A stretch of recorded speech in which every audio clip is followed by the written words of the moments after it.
अस्सलाम वालेकुम दोस्तों, welcome back to my YouTube channel. उम्मीद करता हूँ आप सब खैरियत से होंगे। सबसे पहले तो अगर आपने अभी तक मेरे चैनल को सब्सक्राइब नहीं किया है तो मेरे चैनल को सब्सक्राइब कर दें। आज की वीडियो में मैं आपको बताऊंगा कि एक अच्छी एसओपी कैसे लिखी जाती है। जैसा कि आप सबको मालूम है कि एसओपी से मुराद स्टेटमेंट ऑफ पर्पस है and it's a very critical very important document of your admission application. इसी डॉक्यूमेंट की बेसिस पे किसी भी यूनिवर्सिटी की एडमिशन टीम आपकी एप्लीकेशन की एक्सेप्टेंस और रिजेक्शन का डिसीजन लेती है। तो इसके बारे में बिल्कुल कोताही नहीं होनी चाहिए, इसके बारे में मुकम्मल इन्फॉर्मेशन आपके पास होनी चाहिए। और चूँकि ये सबसे अहम डॉक्यूमेंट है तो इसको आपने लाजमी टाइम देना है और सोच समझ के आपने अपनी एडमिशन एप्लीकेशन की एसओपी लिखनी है। तो इसके लिए ज़रूरी है कि आपको पता हो कि कौन कौन से अहम पॉइंट्स आपने अपने जहन में रखने हैं। और अगर आप इन तमाम पॉइंट्स को फॉलो करते हैं और इन तमाम पॉइंट्स को अपने जहन में रख के एक एसओपी लिखते हैं तो आप एक बहुत अच्छी एसओपी लिखने के काबिल हो जाएंगे और आपका एडमिशन किसी भी अच्छी यूनिवर्सिटी में हो सकता है। अच्छा, सबसे पहले तो हम डिस्कस करते हैं वो कौन से अहम पॉइंट्स हैं जिनको आपने अपने जहन में रखना है और उनको मद्देनजर रखकर आपने एक अपनी एसओपी लिखनी है। इनमें सबसे पहला पॉइंट है ट्रूथ। आपने अपनी एसओपी मुकम्मल सच्चाई के साथ लिखनी है, बिल्कुल झूठ नहीं लिखना। जो भी चीज़ें आपने की हैं, जो क्वालिटीज़ आपके अंदर मौजूद है वही लिखनी है। जो कोर्सेज़ आपने किए हुए हैं, जो क्वालिफ़िकेशन आपके पास है, जो आपके पास एक्सपीरियंस है या रिसर्च है, उसी के मुताबिक उसी को मद्देनजर रख कर आपने अपनी एसओपी लिखनी है। कोई एक्स्ट्रा चीज़ें या ऐसी कोई अचीवमेंट्स जो क्वालिटीज़ आपके अंदर मौजूद नहीं है लेकिन आप उनको अपनी एसओपी में लिख देते हैं तो उसकी वजह से आपको इशूज़ का सामना करना पड़ सकता है। और या ऐसा भी हो सकता है कि आपने जो एक CV अपनी बनाई है और उसमें जो चीज़ें वो मेंशन नहीं की हुई लेकिन अपनी एसओपी में आपने वो चीज़ें मेंशन की हुई हैं तो वो एक कॉन्ट्राडिक्शन हो जाएगा जिसकी वजह से आपकी एप्लीकेशन रिजेक्ट हो सकती है। तो हमेशा एसओपी में आपने सच लिखना है। कोई ऐसी चीज़ आपने एसओपी में नहीं डालनी जो कि सच नहीं है और जिसको आप साबित ना कर सकें। सेकंड पॉइंट है बी ओरिजिनल। आपने अपनी एसओपी खुद लिखनी है, इंटरनेट से कॉपी नहीं करनी या कहीं से भी कॉपी पेस्ट आपने नहीं करना, क्योंकि कोई भी कॉपी पेस्ट एसओपी आपकी पर्सनैलिटी को डिस्क्राइब नहीं कर सकती और ना ही आपकी एडमिशन एप्लीकेशन के लिए फ़ायदेमंद साबित हो सकती है। उसके अलावा आपकी एसओपी बिल्कुल सिंपल इंग्लिश में होनी चाहिए। जो भी आपका आइल्स बैंड है या आपकी जो भी आपने लैंग्वेज टेस्ट दिया हुआ है आपकी एसओपी उससे मुताबिकत रखती हो।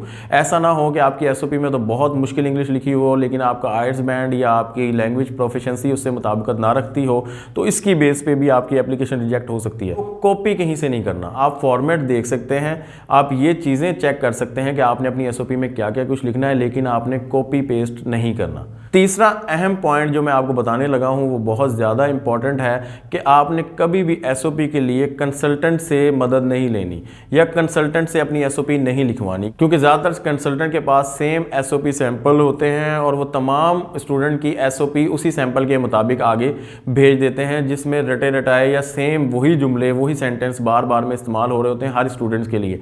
तो आपने कभी भी कंसल्टेंट से अपनी एसओपी नहीं लिखवानी, अपनी एसओपी खुद लिखें। हाँ, अगर आप अप्लाई खुद कर सकते हैं तो वेल एंड गुड, नहीं तो आप कंसल्टेंट के थ्रू भी अप्लाई कर सकते हैं, लेकिन आपने कोशिश करनी है कि अपनी एसओपी आप खुद तैयार करें।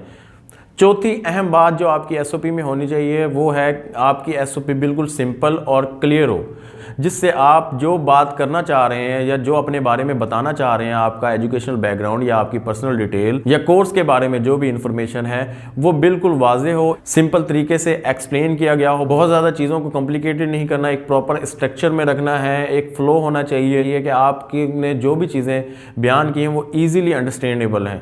बेरब्त पैराग्राफ या लाइनें नहीं होनी चाहिए। हर लाइन और पैराग्राफ का प्रीवियस या आने वाले पैराग्राफ से लिंक होना चाहिए। पांचवी अहम बात कि आपने एसओपी को ब्रीफ एंड प्रिसाइज रखना है। जितना मुख्तसर और जितना अच्छे तरीके से आप अपनी बात को बयान करेंगे उतना ही ज़्यादा अच्छा होगा।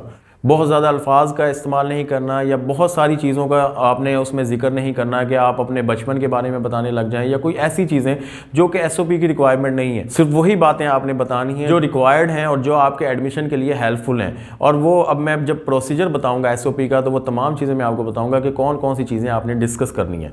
एक और बात जो बहुत ज़्यादा स्टूडेंट्स के माइंड में होती है कि एसओपी कितनी लंबी होनी चाहिए, उसमें कितने वर्ड्स होने चाहिए। तो अगर आप एक स्टैंडर्ड रखना चाहें कि आपकी एसओपी में कितने वर्ड्स होने चाहिए तो आपकी एसओपी में 800 से 1000 वर्ड होने चाहिए और आपकी एसओपी 1.5 से 2 पेजेस की होनी चाहिए। लेकिन यहाँ मैं बताता चलूँ कि ये कोई हार्ड एंड फास्ट रूल नहीं है कि ज़रूरी नहीं है कि आपकी एसओपी लाजमी 1.5 से 2 पेजेस की हो या आपकी एसओपी में लाजमी 800 से 1000 वर्ड हो। ये वर्ड इससे थोड़े ज़्यादा भी हो सकते हैं और इससे कम भी हो सकते हैं। क्योंकि अहम यह है कि आपने अपनी एसओपी में रिक्वायर्ड चीज़ें जो भी यूनिवर्सिटी डिमांड कर रही है या उस कोर्स की डिमांड है, उस एप्लीकेशन की डिमांड है, वो आपने तमाम चीज़ें कवर की हैं। अगर आपने वो तमाम चीज़ें कवर की हैं तो आपके वर्ड उससे कम या ज़्यादा भी हो सकते हैं। उसके अलावा एक और अहम बात कि आपकी एसओपी एक नॉर्मल फ़ॉन्ट में होनी चाहिए। आप कैलबरी या एरियल यूज़ कर सकते हैं और उसका फ़ॉन्ट साइज़ 12 से ज़्यादा ना हो तो बेहतर है। और आपकी एसओपी डायरेक्टली एड्रेस कर रही है उन तमाम चीज़ों को जो एडमिशन की रिक्वायरमेंट हैं और जो यूनिवर्सिटी में एडमिशन लेने के लिए ज़रूरी हैं। तो आपने उन्हीं बातों पर अपनी एसओपी में फोकस करना है जो एडमिशन टीम या कोर्स की रिक्वायरमेंट है। और हमारा लास्ट पॉइंट है थोरो रिसर्च। एक अच्छी एसओपी लिखने के लिए या खुद को किसी भी कोर्स या यूनिवर्सिटी के लिए सूटेबल साबित करने के लिए आपकी रिसर्च होना बहुत ज़रूरी है। आपको पता होना चाहिए कि जिस यूनिवर्सिटी में आप अप्लाई कर रहे हैं उसकी क्या डिमांड है, वो क्या रिक्वायर्ड करती है, या जिस कोर्स में आप जाना चाह रहे हैं उसकी क्या रिक्वायरमेंट्स हैं। क्या आपके पास उस कोर्स के मुताबिक प्रीवियस क्वालिफिकेशन मौजूद है, आपके अंदर वो तमाम स्किल्स मौजूद हैं जो उस कोर्स की डिमांड है।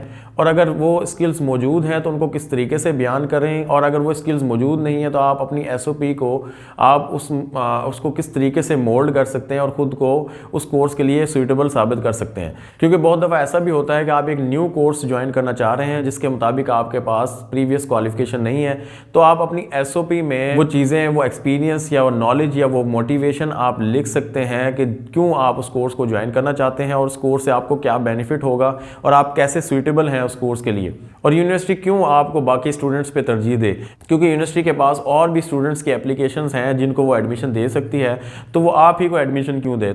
तो खुद को उस कोर्स के लिए बेस्ट ऑप्शन जाहिर करने के लिए या बाकी स्टूडेंट से ज़्यादा अच्छी ऑप्शन जाहिर करने के लिए आपकी एक रिसर्च होनी चाहिए। आपको पता होना चाहिए यूनिवर्सिटी की रैंकिंग के हवाले से, उस कोर्स के कंटेंट के हवाले से कि आप उसमें क्या क्या पढ़ने जा रहे हैं, आपका प्रीवियस नॉलेज क्या है, आपको उस कोर्स से क्या बेनिफिट्स होगा।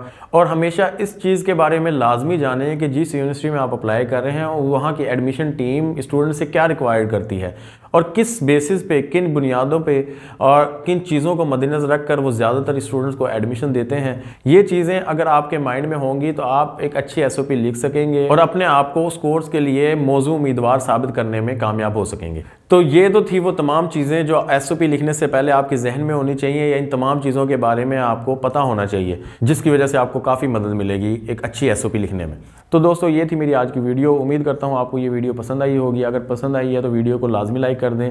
कोई क्वेश्चन है तो मुझे कमेंट्स में आप पूछ सकते हैं। जाने से पहले मेरे चैनल को सब्सक्राइब करें, अपने दोस्तों के साथ शेयर करें और मुझे सपोर्ट करें। अल्लाह हाफ़िज़।